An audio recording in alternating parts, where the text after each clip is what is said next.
एक हफ्ते में एक निकलनी है, एक हफ्ते में।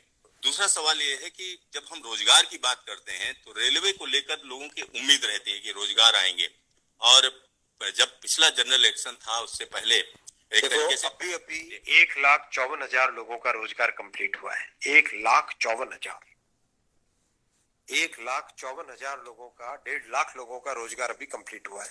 एम्प्लॉयमेंट ऑर्डर्स मिल गए, लोगों का रजिस्ट्रेशन हो गया, आगे जॉब में अब उनके ट्रेनिंग के लिए लोग जाने लगे।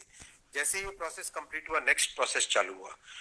बहुत लंबे समय से सबकी डिमांड थी कि इसको एनुअल बनाया जाए।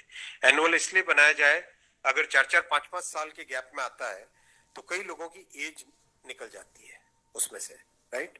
इसीलिए अब एनुअल सिस्टम की तरफ मूव कर रहे हैं।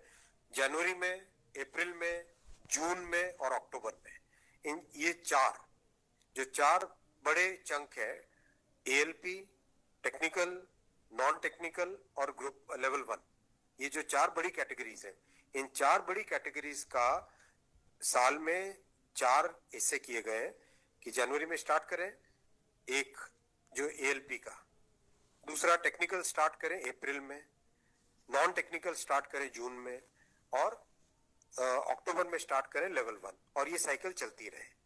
इस प्रोसेस पे सारे के सारे कैंडिडेट्स की डिमांड लंबे टाइम से रही है कि 4-4 साल का जो फेज होता है, 5 साल का फेज होता है, कई लोग एज बार हो जाते हैं उसमें। एक हर साल आपको अपॉर्चुनिटी मिलती रहेगी तो सबको अपॉर्चुनिटी मिलेगी। इस थिंकिंग के साथ आगे बढ़े, और इसी थिंकिंग, और इसमें भी जितनी रिक्वायरमेंट थी उससे ज्यादा अभी नोटिफाई किया है। 1 साल के हिसाब से जो रिक्वायरमेंट है, 1 साल के हिसाब से, अगर जैसे लोको पायलट का मैटर है, कितने लोग रिटायर होते हैं उससे ज्यादा लिए हैं, राइट। टेक्नीशियन का है तो टेक्नीशियन का जो अप्रैल के आसपास, अप्रैल से पहले निकल आएगा, क्योंकि हम लोग वो मॉडल कोड ऑफ कंडक्ट को भी अवॉइड करना चाहते थे, वरना नॉर्मल प्रोसेस में अप्रैल में निकलता है टेक्नीशियन का, पर मॉडल कोड ऑफ कोड को अवॉइड करने के लिए पहले निकाला है।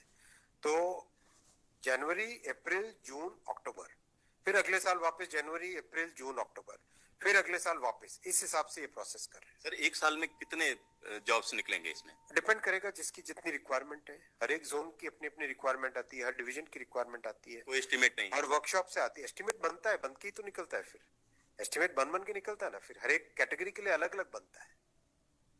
अभी 1.5 लाख लोगों को जॉब दिया।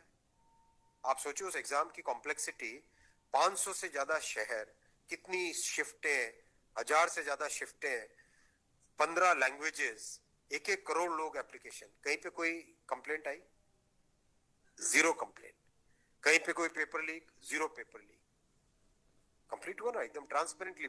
पार्लियामेंट में हमारी ऑपोजिशन के लोग, कांग्रेस के एक एमपी बोले कि आश्चर्यचकित है कि इतना बड़ा एग्जाम कैसे बिना कोई पेपर लीक के हो गया। तो एक उस चीज को भी तो देखो। Thank you sir.